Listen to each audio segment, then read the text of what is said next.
On this day, 139 years ago, the Danish physicist Niels Bohr was born. In his long and distinguished career, he made foundational contributions to understanding atomic structure and quantum theory, for which he received the Nobel Prize in Physics in 1962.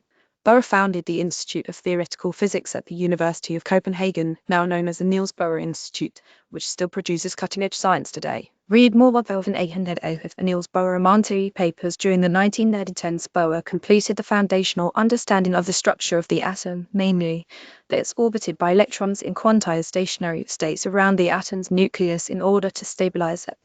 In his 1921 paper, he showed that the chemical properties of each element were largely determined by the number of electrons in the outer orbits of its atoms. The second half of his career and life saw him caught up in the race to the nuclear bomb. During the Nazi occupation of Denmark, he fled and helped others flee to Britain, where he would eventually make up part of the British delegation to the Manhattan Project. More good news from Prize date.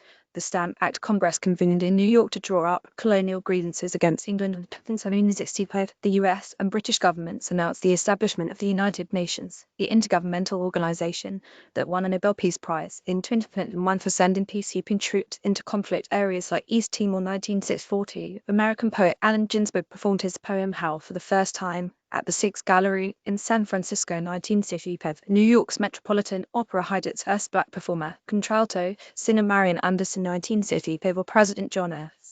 Kennedy signed the Partial Test Ban Treaty with Britain and the Soviet Union, prohibiting all test detonations of nuclear weapons except underground. 1966, Cats the Musical opened on Broadway, beginning its record run of 7,400 performances. 1970, on this day, 9 years ago, the man who would become Archbishop Desmond Tutu, the Anglican church leader of Cape Town, was born. He received the 1974 Nobel Peace Prize for his efforts in South Africa to end apartheid, and especially his remarkable leadership of the Vital Truth and Reconciliation Commission that healed the country after Nelson Mandela, whom Tutu supported, became president. He became a member of the Elders Working for World Peace, and despite his retirement in 2010, he still campaigns for human rights and climate action and against HIV/AIDS, tuberculosis and inequality from poverty, racism, sexism and homophobia. His daughter married a woman and he blessed the wedding, despite his church beliefs on the topic.